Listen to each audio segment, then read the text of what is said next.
Meus irmãos, a paz do Senhor.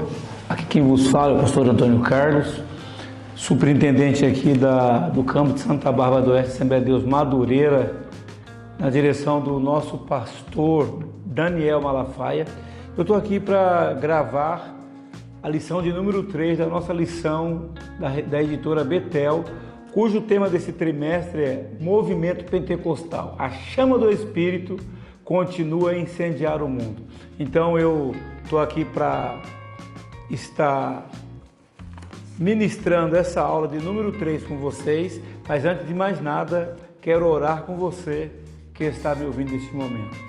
Pai amado e glorioso Deus, neste momento, Pai, peço a Tua direção, que o Senhor esteja presente aqui nesta gravação para que os Teus filhos, quando ouvirem esta palavra, esse ensino, venha, Senhor, entender o propósito que o Senhor tem para cada um deles. Que eu te peço, ó Pai, no nome de Jesus. Amém. Então vamos lá. Lição de número 3. Qual é o tema da lição de número 3?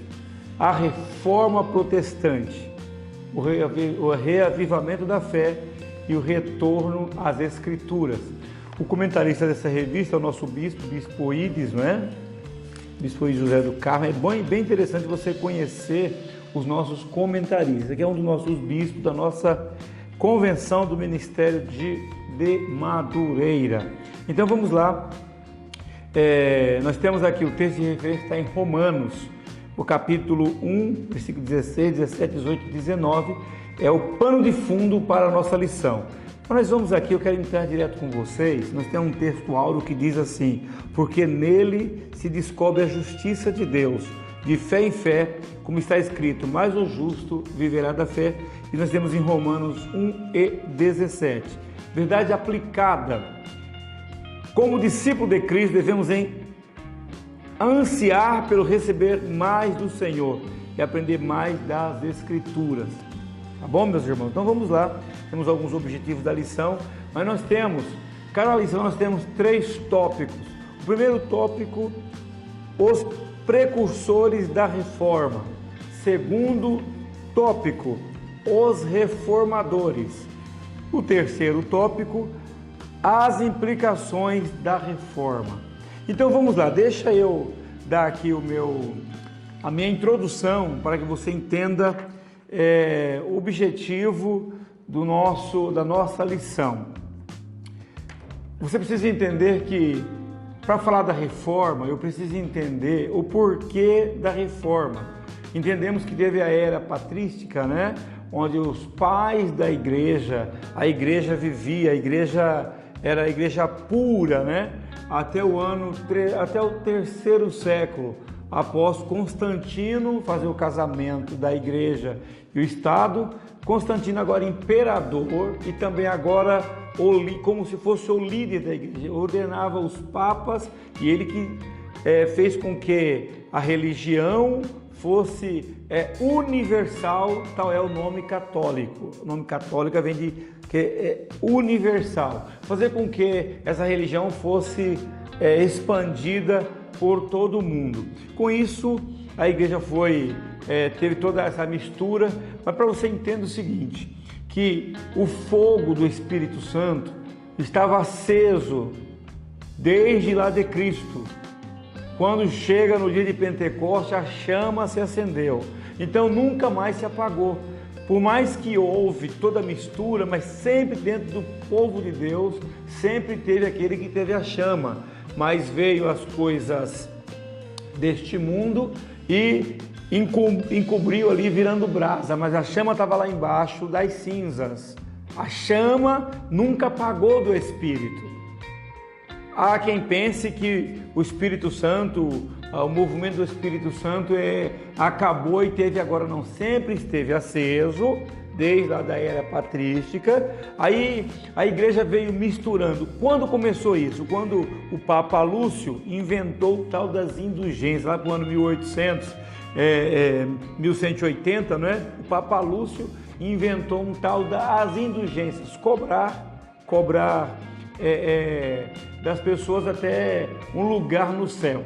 Nós vemos que o negócio foi tão forte que chegou toda a Itália e toda a Escandinávia ali, né, que é a Dinamarca, a Rússia e Suécia, que até tinha um tribunal da igreja. Para vocês entenderem, eu vou dar um resumo aqui. Tivemos a Ecolástica, o tempo da Ecolástica, onde formaram várias universidades para que as pessoas que se formassem na universidade viessem defender os direitos da igreja. Então o negócio estava muito forte. Quem mandava na igreja? A igreja era a mais poderosa que existia, toda a terra cultivada era da igreja, o poder papal era muito forte, então o negócio foi crescendo demais. Com isso, as indulgências. E toda reforma veio através desse problema, essa problemática chamada indulgência, cobrar o seu perdão, cobrar para ir para o céu, e não dá para explicar tudo aqui neste período. Quero entrar direto na lição com vocês. Por isso, antes da reforma, teve os precursores da reforma. Aí nós pegamos nosso primeiro tópico aqui, falando desses precursores, que veio um pouco antes dos reformadores. Apesar que está aqui como Martinho Lutero, né? Mas ele foi um precursor, depois teve outros mais. Vamos entrar aqui no assunto nosso. O tópico 1 diz assim, ó: a Reforma Protestante foi um dos avivamentos espirituais mais relevantes da história. Isso foi em 1517, né? Onde o monge Martinho Lutero pegou 95 teses, colocou ali na porta do palácio. Quero que vocês entendam o seguinte: quando Martinho Lutero fez isso, as coisas não acontecem nada por um acaso. Se vocês lembrarem da prensa para fazer, que era o caso da gráfica, na prensa gráfica, estava acontecendo no mesmo momento. Se Martinho Lutero, na época, não tivesse o apoio da gráfica, talvez não teria expandido tanto para o mundo. Então o negócio foi muito bom para a expansão do movimento da reforma, quando aconteceu a prensa gráfica, o de Wittenberg, né? Preciso lembrar aqui, mas foi top demais, foi a primeira prensa. Nós temos aqui John Wycliffe, foi o primeiro, né? É considerado o precursor da reforma religiosa, que sacudiu toda a Europa no século XV e XVI. Ele não aceitava o que a igreja estava fazendo.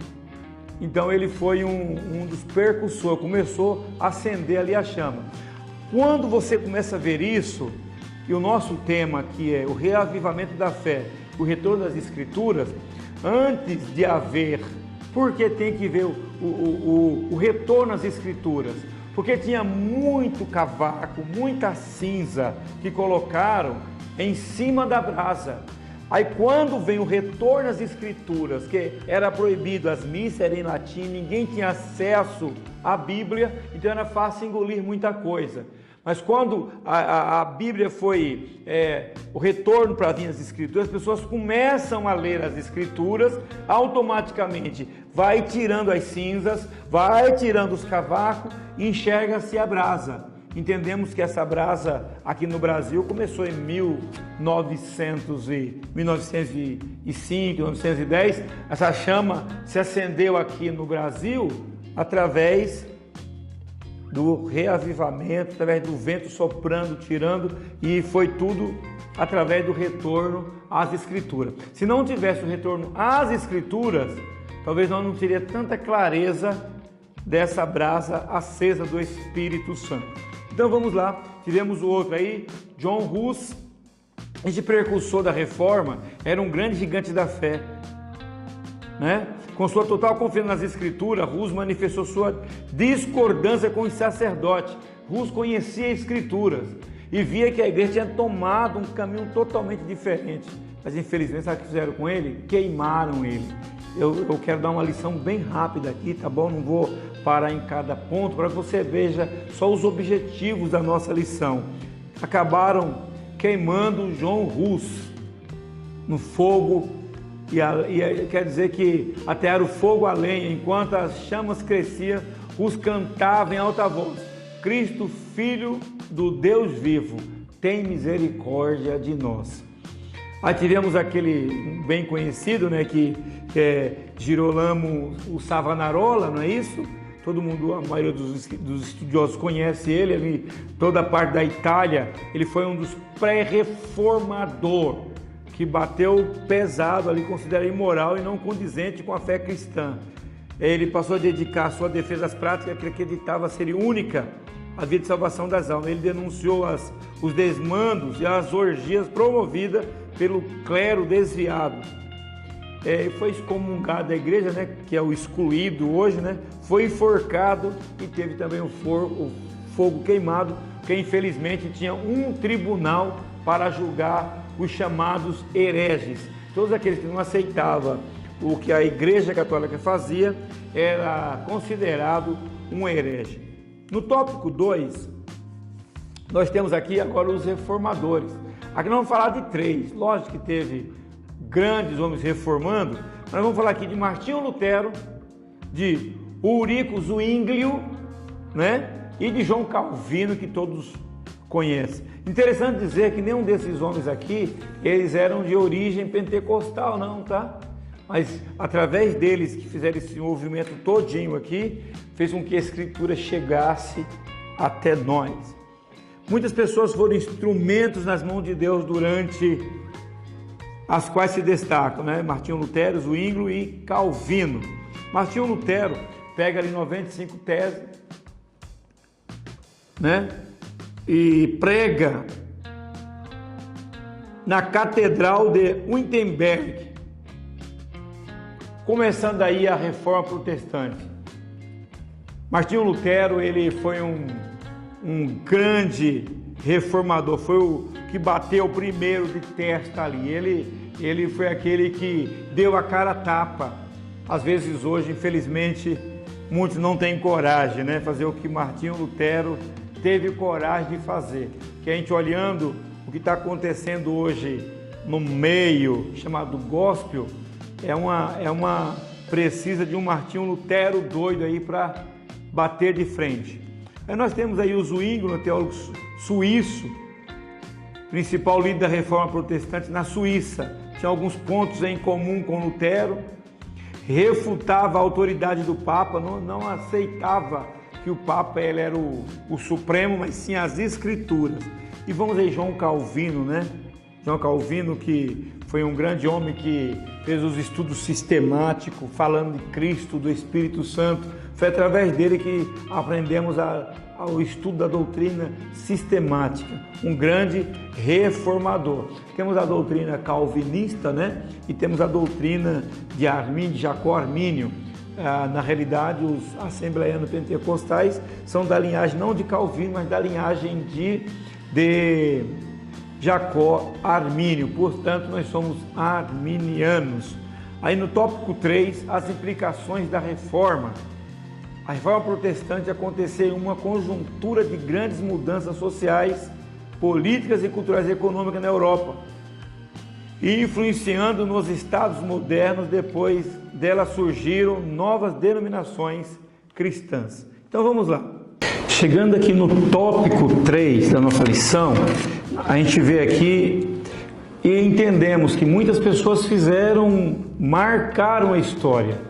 Aí eu te pergunto, ao começar o tópico 3, o que você tem feito para marcar a história?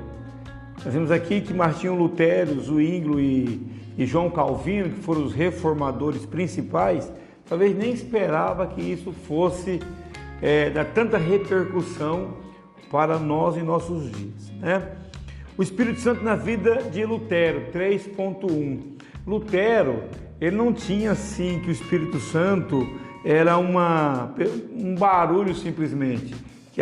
O Espírito Santo era uma pessoa admirável, a ser apreciada e amada, não apenas um barulho. Ele cuidou de estudar as Escrituras, não é? E fazer com que a gente aprendesse um pouco mais sobre a graça, sobre a fé, sobre a Bíblia.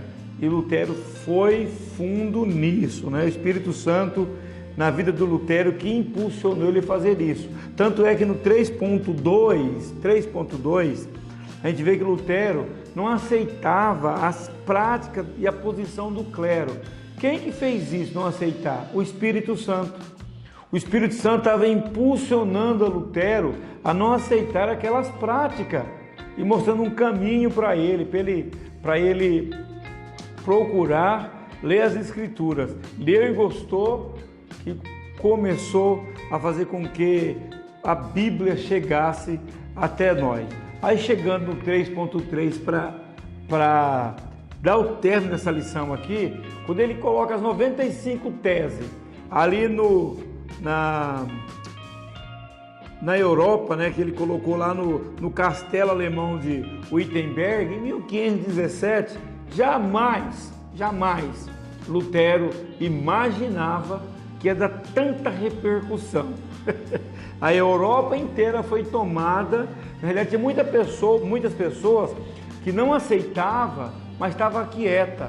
Mas quando apareceu um corajoso, essas pessoas que não aceitavam o que acontecia e viu um com coragem, se alinharam a Lutero. Aí a expansão, o negócio cresceu e chega até nós hoje. Nós hoje estamos aqui abençoados, temos a liberdade e glória a Deus por isso, de termos, na realidade, ser evangelizado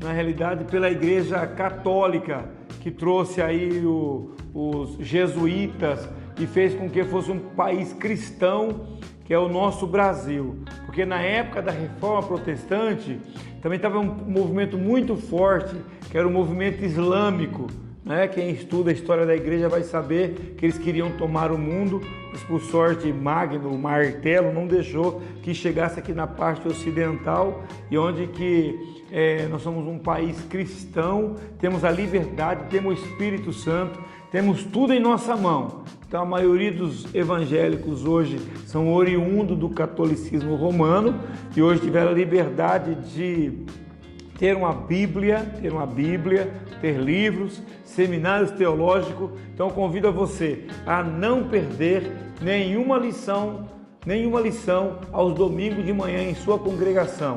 Vai ser top demais. Vá para a escola dominical. Comece bem a sua semana.